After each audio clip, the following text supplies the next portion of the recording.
see.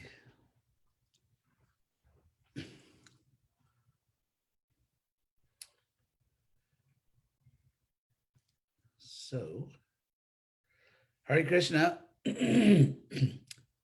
So, welcome to our Isopanishad class. Oops, I didn't want to do that. Nope, sorry. Okay, so anyway, here we go.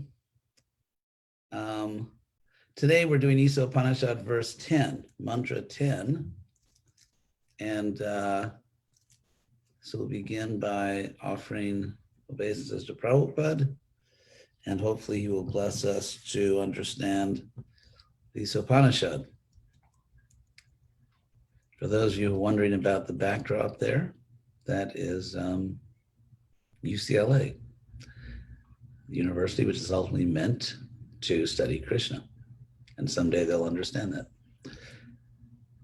So let's go to verse 10 of Isopanishad. Anyarevahur vidyaya, anyarahur vidyaya, iti sushumadhiranam, yenastad vichachakshire. So Prabhupada's translation of this, the wise have explained that one result is derived from the culture of knowledge, and that a different result is obtained from the culture of nescience. So anyat simply means another. So anyareva, indeed another, ahur, they say, vidyaya, by knowledge. The Prabhupada says one result. So the word result is implied, but not actually stated. It just says, indeed another. So when you have these two words, anyat and then anyat, it's like one and another. That's kind of the idea. That's sort of how you say in Sanskrit. So one, indeed one understood result, they say. So this is a common expression in our Shastras, Sanskrit Shastras, ahur, they say. So that just means people that know what they're talking about. So anyareva ahur vidyaya. They say indeed there is one by knowledge, and they say another by unknowledge, avidya or ignorance. Iti, thus shushuma, we have heard. And of course the verb here is shru, to hear. This is the perfect past tense, we have heard, shushuma. And because Shruti, the sacred Vedic literature, is called Shruti, so throughout our literature, references to hearing using this verb are references to Shastra. So iti shushuma means we have heard from people learned in this Vedic knowledge. So dhiranam, from the sober or from the wise. The word dhira, dhira is an interesting word. Of course, it appears a lot in our literature. So I thought I would read from the dictionary so you see the range of meanings of this word dhira. It means intelligent, because dhi means intelligence. The word dhi means intelligence. So therefore, the first idea here for dhira is intelligent, wise, skillful, clever, familiar with, steady, constant, which is Prabhupada's notion of sober, steady and constant, firm, resolute, brave, energetic, courageous, self-possessed, composed, calm, grave, again, means that are obviously very close to sober in the sense that Prabhupada uses it. It can also mean well-conducted and well-bred. So all those very positive attributes are indicated by the word dhira. So iti sushuma dhira nam. Thus we have heard from the dhiras, from the wise, from the grave, from those in the sense who are serious and intelligent, sober. So jinas tad bija chakshire. We have heard from the dhiras, those who explained this to us. Jinas tad bija chakshire.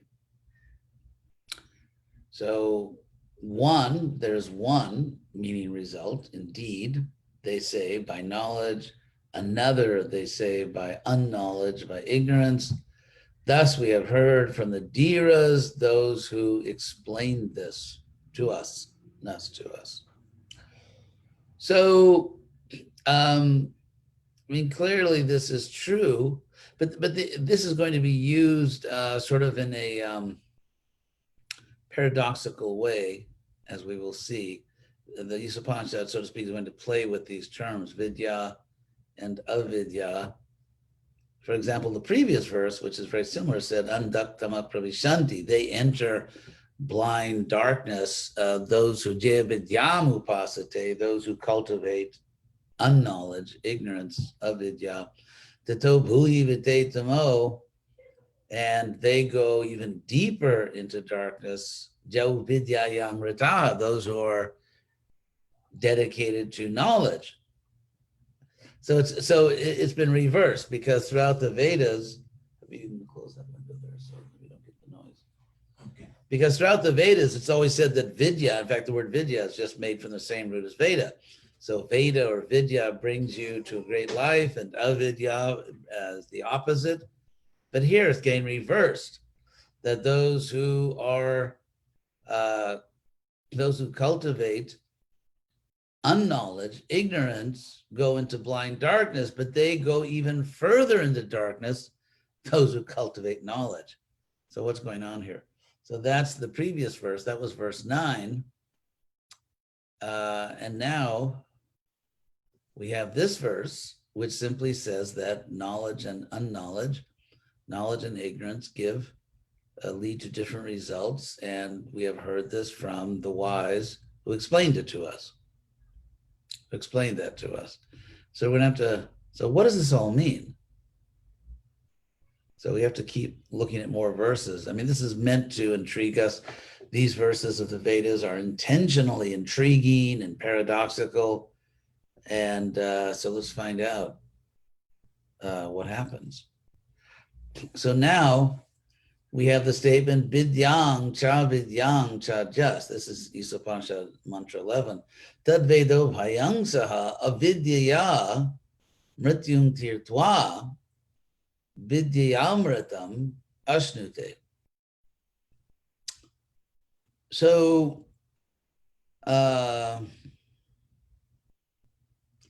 so here it is said, one who knows both. One who knows both these together, vidya, knowledge, and avidya, ignorance. So one who knows both of these, saha, together, avidyaya, by unknowledge, avidya, ignorance, crossing over death by ignorance. Again, very paradoxical. This is meant to really, wake you up, so you don't just sort of sleepwalk through the Shastras and just sort of read it without paying attention. So what does this mean? That crossing over death, mrityung tirtva, crossing over death by ignorance. Vidyaya, and by knowledge, amritam ashnute, one achieves immortality. So if you look at verses 9, 10, 11, it's gone all the way around. It starts by saying that sort of reversing the roles of knowledge and ignorance, and saying one who cultivates ignorance goes into blind darkness, but one who cultivates knowledge goes even deeper into that blindness. And then the next verse 10 says that the wise say that you get different results from knowledge and unknowledge, knowledge and ignorance, which sort of sounds conventional. That's sort of a normal Vedic saying, but based on the verse before, you wonder, like, well, what are the results? What are the results? And now verse 11 kind of ties everything up, and sort of everyone gets a prize here. In the previous verse, whether you cultivate knowledge or unknowledge, knowledge or ignorance, you're going to go into darkness. So it's like you can't win in the material world. Now in verse 11, it says the opposite, that both knowledge and ignorance give you great rewards.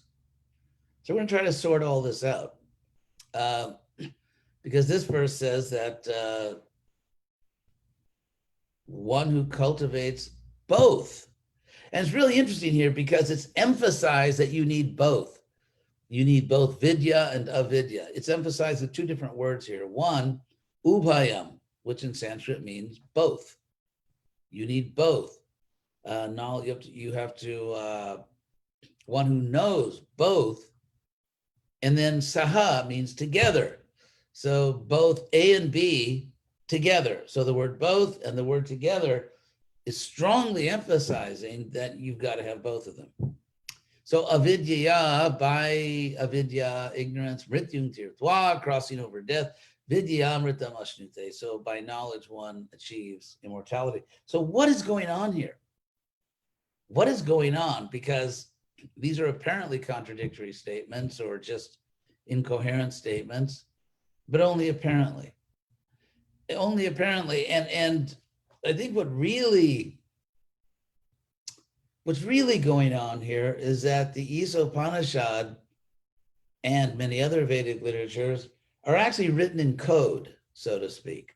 In other words, if you just pick up the Isopanishad and you took a course in Sanskrit and you read it, you are going to be turned around in circles. You will not find your way. As we know in the Vedic system, one is supposed to accept a guru or a spiritual master. Also, the word acharya deva means spiritual teacher. That's actually what it means. So these three verses, 9 through 11, illustrate very clearly that without a teacher, you're not going to figure this out. It is intentionally paradoxical, which means apparently contradictory. These three verses require interpretation. Because if you just take what is called in philosophy the surface grammar, if you just take the surface meaning, you're just going to bump into yourself and not know which way to go. So it's interesting that here we find in this ancient Vedic text, the Isopanishad, which is the only Upanishad that is directly part of the four Vedas, like part of the text of the four Vedas. The Isopanishad is part of the Yajur Veda. So these verses demonstrate that you have to have a guru, because otherwise, and that's the point. It's just like sometimes there are gates, like you can't get into a restricted area, but there's a little keypad, and if you type in a certain number, then the door opens. But unless you know that number, you can't get past the gate. So it's something like that here you have all these words, and if you just take the dictionary meaning of the words, you're going to end up very confused. You need to have the code. If you punch in the code, boom, then suddenly it becomes very obvious. And so the code is that, let's go back to verse 9, and the code, of course, comes down through parampara, through disciplic succession. And so let's put in the code that comes through disciplic succession and see what these verses actually mean. So, andang tama pravishanti, jay vidyam upasate, those who cultivate avidya, ignorance, enter into blind darkness, and jau vidya yang rata, those who are dedicated to vidya, knowledge, go even further into ignorance. So here, knowledge is taken to mean not the highest knowledge of Krishna, but sort of ordinary knowledge of some type of impersonal Brahman. And we actually see that people who are perhaps engaged in material life, they're attached to family or to their possessions, such as home or vehicles and their reputation, they're attached to these things. But if they meet an advanced devotee, they can sort of understand Krishna. Whereas if someone is really into impersonalism, and there's not that many of those people nowadays because people are pretty lazy about spiritual life. But let's say you meet someone that's really an impersonalist, not just someone that's dabbling in it or read a book somewhere and got kind of intrigued, but someone who's like really a committed impersonalist. It's like, trying to speak to a brick wall. The person who may be engaged in material life, but is not an impersonalist, has some kind of piety. Yeah, I can pray to God. That person will much more easily understand Krishna consciousness than the person who has done all this intellectual jnana, trying to reach an impersonal Brahman. It'll be much more difficult for that person. And that person will end up ultimately, because they're not getting a higher taste, they will ultimately fall down, as the Bhagavatam explains. So that's verse 9. Then verse 10 says, whoops, sorry, just went the wrong way, hit the wrong arrow. It happens. It happens sometimes, you hit the wrong arrow. So then verse 10 said, Anyad eva ahur bidyaya, indeed, a different result, or one result by knowledge, another result by ignorance. And thus we have heard from the wise who explained it to us.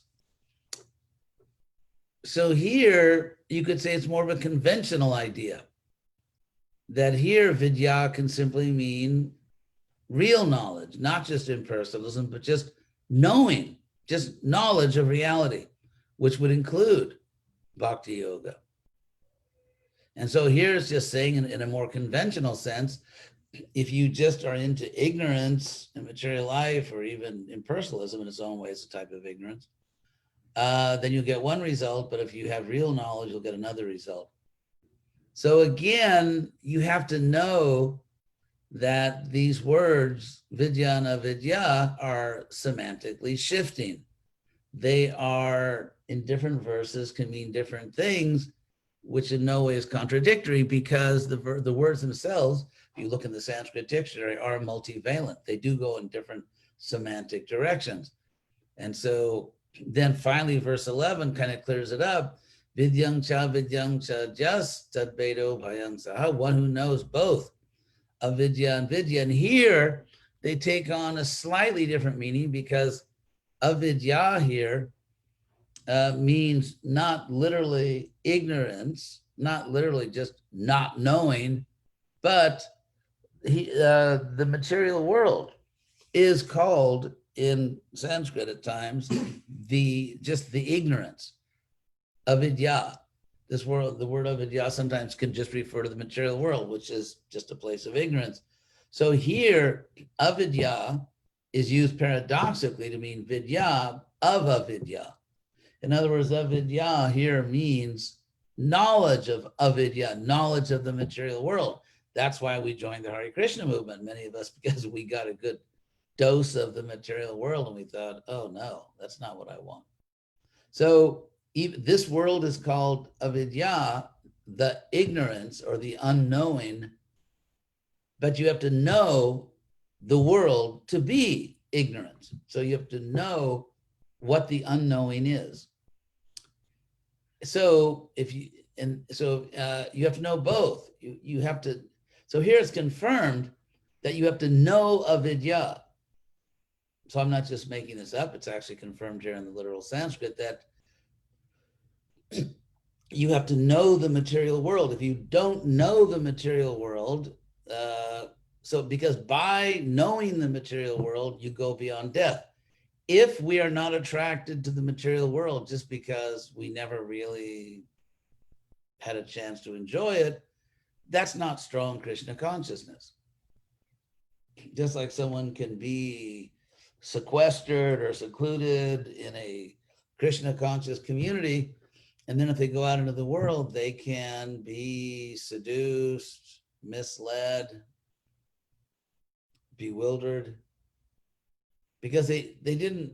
In other words, you're not supposed to just avoid the material world. You're supposed to, of course, avoid sin, but not just avoid the world. We're supposed to know the world and consciously, knowingly choose something higher. Not that, oh, I bought this one because I didn't know I could have bought that one. You know, what do they call it? Like buyer's remorse. You buy something and you found out, oh, I could have got for the same price, I could have gotten something better. So you're sorry that you bought the first one. So by knowing the material world, we cross over death, and by knowing the spiritual realm, we achieve immortality. But again, you need the code, and the code comes from parampara. Code meaning you need to hear from a teacher in disciplic succession who actually can tell you what it all means. So then it's interesting, having done this sort of this little semantic, not game, but just sort of a word, like playing with these words so that unauthorized people are kept out, but people who are authorized can get in. And having done this with the words avidya and vidya, now the Isopanishad is going to go through that same thing again, really using the same verses, but just substituting. Instead of avidya, it's asambhutim, which is avidya.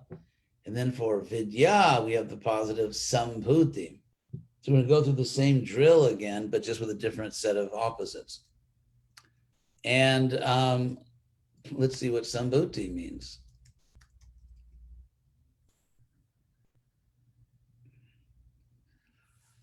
It can mean, it has a range of meanings, not all of which apply here. Birth, origin, production, manifestation of might, greater superhuman power, and therefore it can refer to the Lord himself. That's pretty much it. So because bhuti, the verb bhu, means to be. It's a verb to be. And so bhuta means a being, like a living being, a bhuta, or a conditioned soul. Bhutani, the conditioned souls. And then some means complete. So something has like complete existence is called sambhuti. The word bhuti from the root bhu. Bhuti, existence. So sambhuti, like complete existence. So it can mean manifestation of might, greater superhuman power. And if you have any questions, those can be sent now.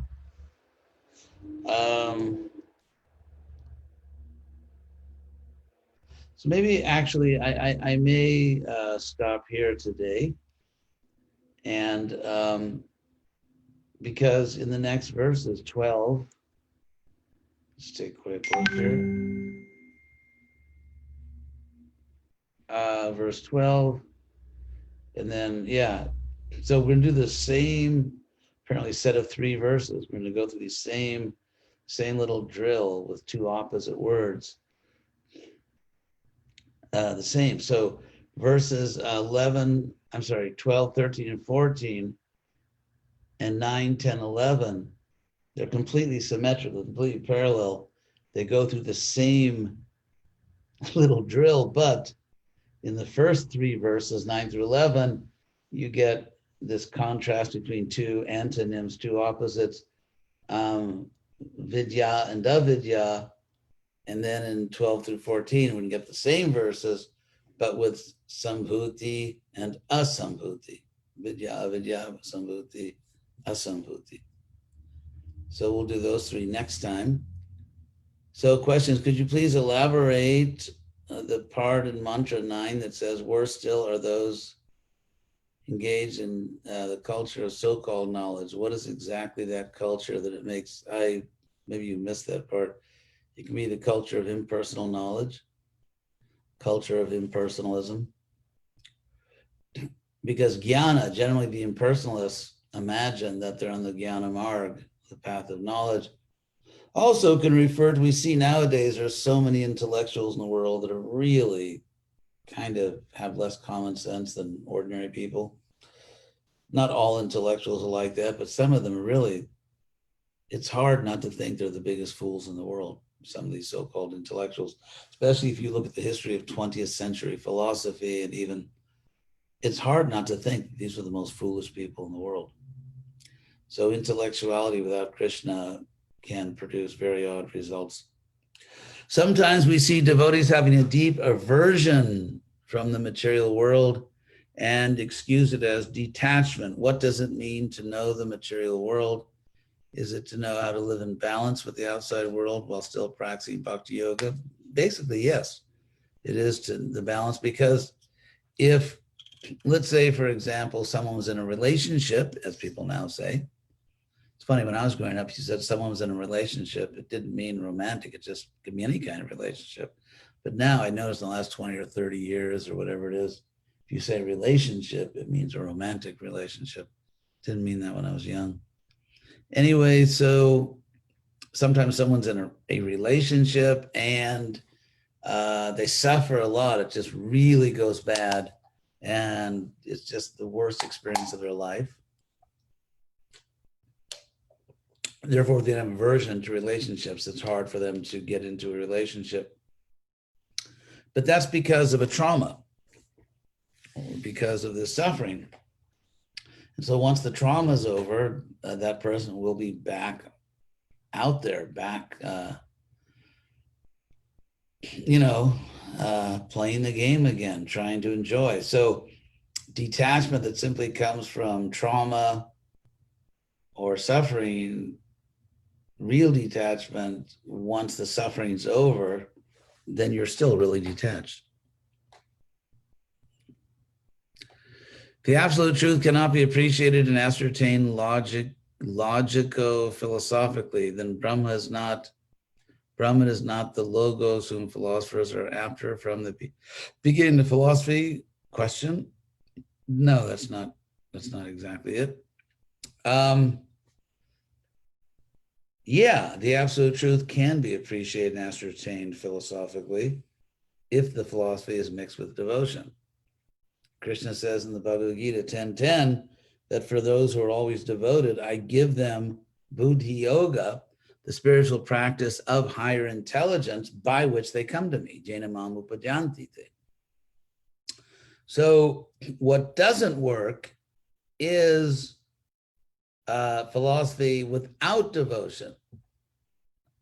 And as Prabhupada said, even devotion without any real understanding can just be sentimentalism or fanaticism. Someone may claim to have great love for Krishna. There's certain somewhat theatrical people in India that sort of exhibit so-called ecstasies, but if you question them, they don't really know what Krishna is. They don't really have a clear philosophical understanding of Krishna. So you need both. Krishna says that in the Gita, actually, in chapter 5. He says that Sankhya Yoga Pratadbala Pravadantina Pandita, that only childish people, immature people, think that spiritual practice, the practice of devotion, is different from the cultivation of knowledge. You really need both. Prabhupada always said religion and philosophy.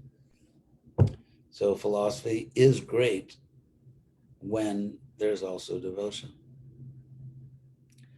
Considering that people who have some knowledge, such as scholars, are much more difficult to accept the authority of the Veda, shouldn't we emphasize preaching to common people as they don't have so many preconceptions?